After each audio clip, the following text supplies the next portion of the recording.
บายดีพ่อแม่พี่น้องวันนี้ก็เนาะสาวจันเพิ่นมาตัดหญ้าใช่ละนี่ก็สาวจันเพิ่นมาตัดหญ้าเนาะอยู่วัดหลายคน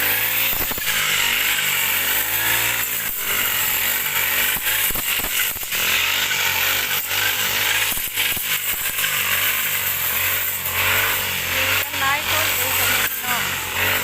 อาจารย์ฮะ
นุ่น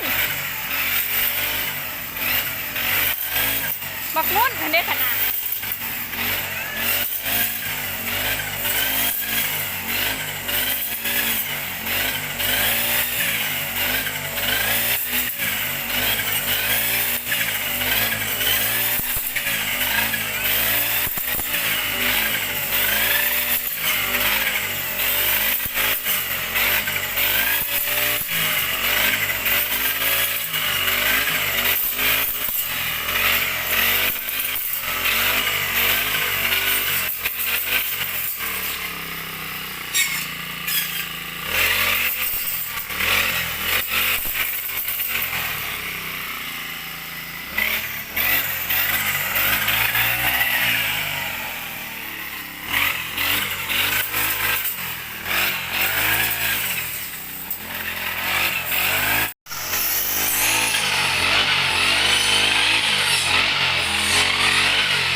กำลังตัดหญ้าเด้อพี่น้องเป็นกำลังใจให้น้องจันแน่จังตัดหญ้าอยู่บ้านให้ติดตามเบิ่งนางจันนี่เด้อ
อนนี้เพื่อกะ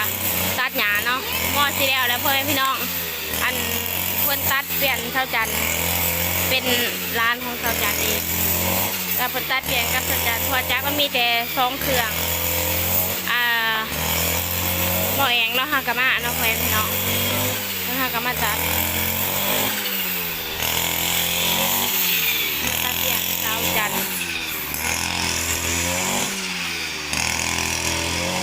เพราะว่าอันครูบาบ่มีครูบาเด้ครูบาห้างกลับมาอยู่ใหม่ก็เป็นอันครูบาบานต่างหลังเนี่ยเพื่อนพี่น้องถ้าเพิ่นถึงมาตะเวียงนะ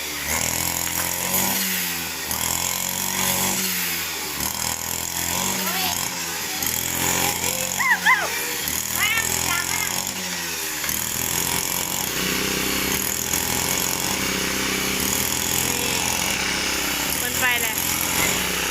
ดูจังหน่อยเท่ากับเท่าจันไปทัดโสดอีกเนาะเปลี่ยนกันเพื่อพี่น้องว่าจักมันมีแต่2 เครื่องนี่คนน้ำมันคือเหี้ยแท้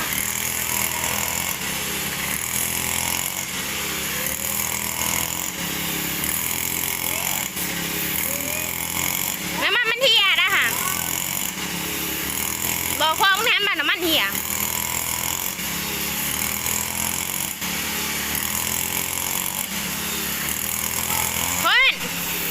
น้ำมันเฮียนี่เป็นลูกสาวของชาวจันเองเนาะแฟนพี่น้องเป็นกับมากับแม่ชาวจันแหละแล้วก็นี่เป็นจะมานั่งพักผ่อนเนาะแฟนพี่น้องพอเปลี่ยนกันกับของขวดนี่เปลี่ยนกันชาวจันนี่ก็ใกล้กันกับหน้าเสาอาว่าวันนี้เขาจำบ่ได้ไปซอยเพราะว่าเขาจำมาตัดหญ้าอยู่วัดเด้เลยบ่ได้ไปซอยเพิ่น